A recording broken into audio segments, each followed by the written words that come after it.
Welcome to episode 33 of Ring Talk, the weekly Goodwin Boxing show with myself, Martin Theobald, Steve Goodwin, and we're very pleased to be joined by John Harding Jr., new signing to Goodwin Boxing. Let's start off with yourself, John, and Steve. It's only a very recent addition to the Goodwin Boxing stable. How's it all kind of come about? Well, John was out of contract and he came with his coach Leon McKenzie to see me, and obviously Leon was delighted with the way I looked after him. Yeah. And as John needed a manager, he brought John to meet me, and John was happy, so we signed on the dotted line, and now he has his first fight under our management on the 15th of September. So you've been under other management and promoters before, John. Yeah. So what was it Leon's influence that kind of brought you to Steve? Or? Yeah, I trust Leon's decision. He's really looked out for me, even before when I was under management, still making sure I was getting him ready for sparring, and that's how we kind of came close. Okay. And he just recommended Steve to me and told me, that he can guide my career properly. I wasn't really being guided, and I feel that what the meeting and what he spoke about just made sense, and I said, let's give it a go. Excellent. So how much did it help having someone like Leon who kind of fast-tracked his career due to his age and coming into it a bit later? Someone like that fast-tracking his career, he's just stepped away from it, less than a year ago? How much does that help having somebody that was probably in a fairly similar situation to yourself? Yeah, it does help, because you got someone who's done something in terms of, he had a lot of doubt when he turned over professional. People doubted.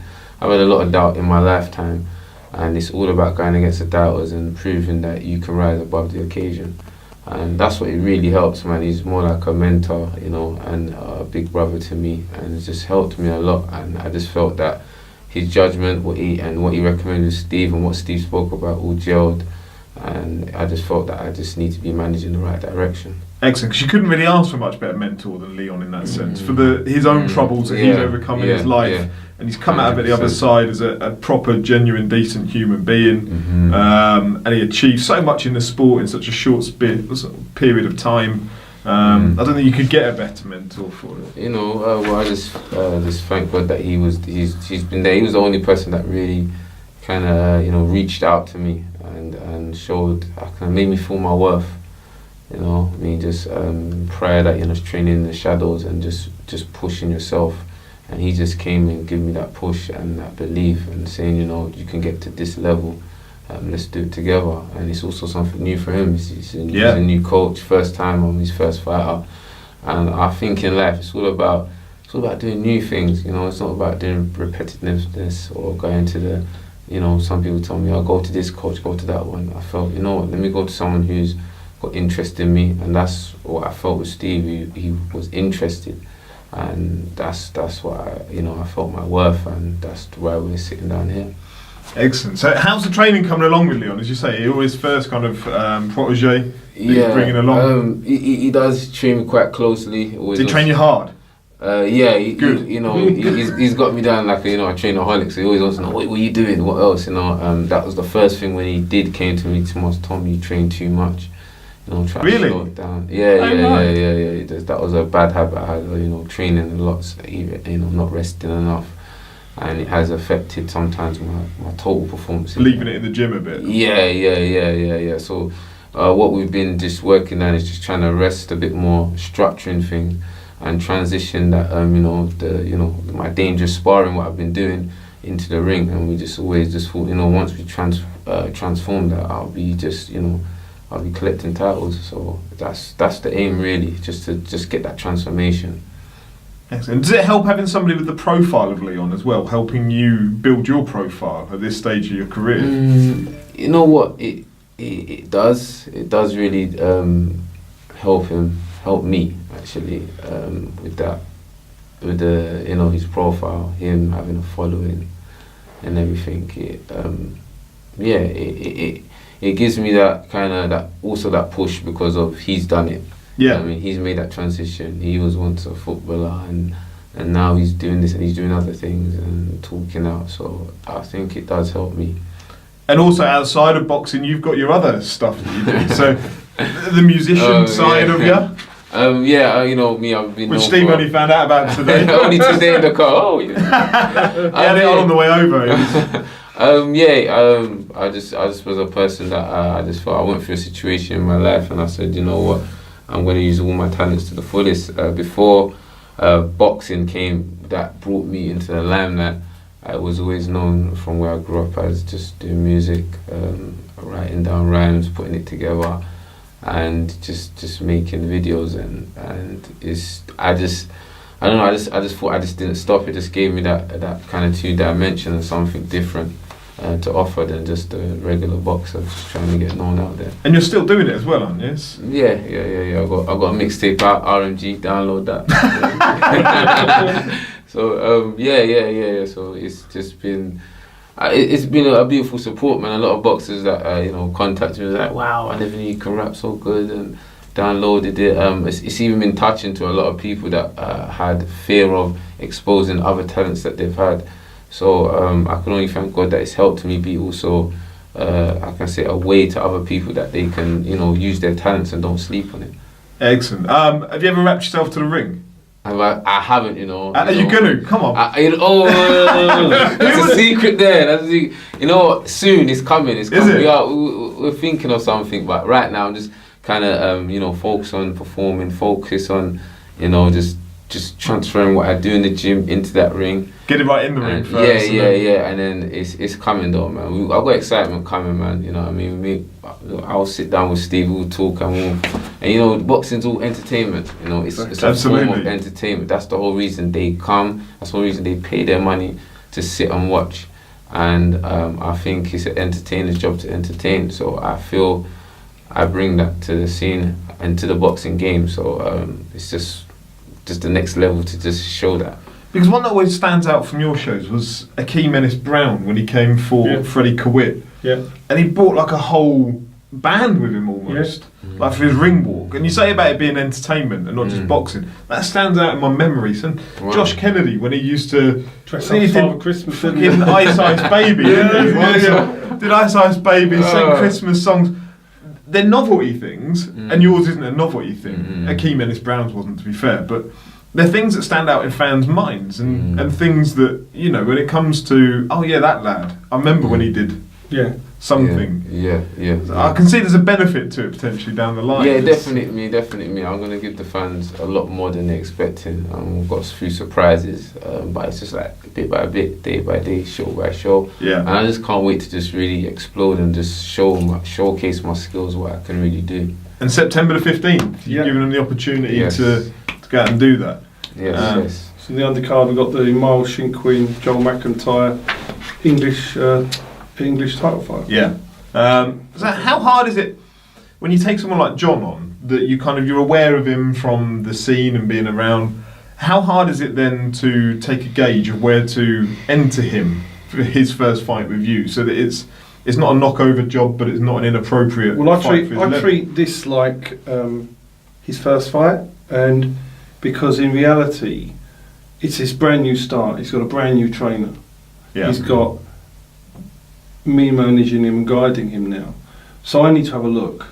Leon needs to have a look. John has to see how he's working with Leon. Yeah. So we've got to take this first fight, and this is what I said when I met them. The first fight is our gauge, and then the second fight we aim to push on, and then we're going to go for titles next year. So the objective is we're going to have a 4-rounder here, a 6-rounder towards the end of the year, and then we're going to see where we sit for next year. So when it comes to matchmaking, you'd err on the side of caution at present? Not necessarily on caution. I in an ideal world, not necessarily caution, because I feel that he's had the experience where others haven't. But what I would like to see, I want to see him fight somebody that he hasn't been matched with before, because what he's tended to be matched with so far are traditional journeymen. Yeah. Traditional journeymen that cover up, don't necessarily throw. I want to try and get somebody who's going to come and throw, and therefore treat him as a but he can be treated as a debut fighter, but there's no point in him having another 4-rounder against somebody who's just going to cover up for 4 rounds. So we are searching for somebody, perhaps with a positive record, somebody who's going to bring something, because we think that will bring out the best in John. And I want to see what he's like when somebody starts throwing at him, because he's not really had that. Yeah. How does that sound to you, John, in terms of your progression? Yeah. Well, that's what I leave it with Steve and Neil to just guide me. I'm just gonna be in the gym working hard and just to unleash when it's time to unleash. That's what I want to really focus on. And we got a question about when you kind of push on towards titles that Paul Altai had sent in. Paul Altai, who's great for I think supports fighters around the scene. Does John now feel he's benefiting from one-to-one coaching with Leon rather than the small time he was getting with his previous coach? Yeah, definitely. Man, it's someone that's actually taken to, you're not just training in the background. You know what I mean? Just coming along and making sure that you're on top of your game. There's someone out there just actually looking for you, looking at you and caring at you and taking notice of you and trying to make a progression. So it has. I feel the difference a lot more. Yeah. We want to make sure that John feels he's got a support network around him, inside, outside the ring. And I always use the expression covering a boxer's back and watching their back for them, making sure that the right things are done. And I think hopefully now with Leon there as well, that there will be that support network that will enable him then to showcase their talents. Their talents can be showcased a lot better when outside the ring everything's taken care of itself. Yeah, excellent. In terms of kind of moving on towards titles, you said about you want to pick up belts. You're not the youngest in the sport, are you? It's fair to say. No. You came into the sport a little bit later, and there's a background, but I think the background's kind of covered elsewhere. But you serve as a great inspiration to people that might have had more troublesome backgrounds. But now, how much is your focus on just getting hold of those titles and making it go? I'm really focused because when I walk down the streets and people stop me and you see how much I've inspired them, and I came into the boxing game where I was doubted, like at your age, or there was a time I was very muscly, so I was like 90-something kilos, quite very big, and having that doubt, like as if it's gonna be hard for you to get down. I've done it, you know what I mean. I got myself down. I turned professional. I did what they said I couldn't do, and I continue to do it. I know there's probably a lot of doubt me working with Leon, maybe signing with Stephen, but I'm going to continue to keep proving the doubt was wrong, and also just keep inspiring people that whatever dream, it's never too late for them to dream. It's never too late for them to get off their arse and do something. You know what I mean? Some people just think, and they make an excuse why they can't do it, and be the black couch and watch the TV when they could be the person on the TV. You know what I mean? So I just serve as a purpose for people that they can just make something out of their life. Awesome stuff, man. So Steve, we'll go on to what's going on at Goodwin Boxing at the moment then. Obviously you've signed John. That's one of a couple of signings of late. The other one being Mark Butler. That's the guy. Yeah. Lightweight from Sussex, training with Xavier Miller in Neasden. He's 25 years of age, an exciting come forward fighter, and he's going to debut in November, and he's going to be another exciting talent that we bring along. All right. So I'm really excited about it. And there are more that have kind of come along that you can't announce yet. Yeah, they're coming through. You'll see that over the next week or two. And so in terms of fights that have been announced since we last sat down, some corking ones. So Camacho Iqbal, we'll start with that. Great fight. Yeah. Do you know the lads? Yeah, I was there watching it live, the first one, yeah. It's a great fight. To be honest, we ideally wanted Tony Conquest. That was that was our number one fight. For Waddy. Yeah. With no disrespect to Tony, we felt that that Tony was the weakest link of those available in London because Tony's been out for so long. Yeah. And I like Tony, so it's not been disrespectful because we looked at that. We wanted to do that fight first. It was ideally going to be on a Matchroom show. Eddie Hearn expressed an interest in doing it. He didn't do it. He didn't want to do it.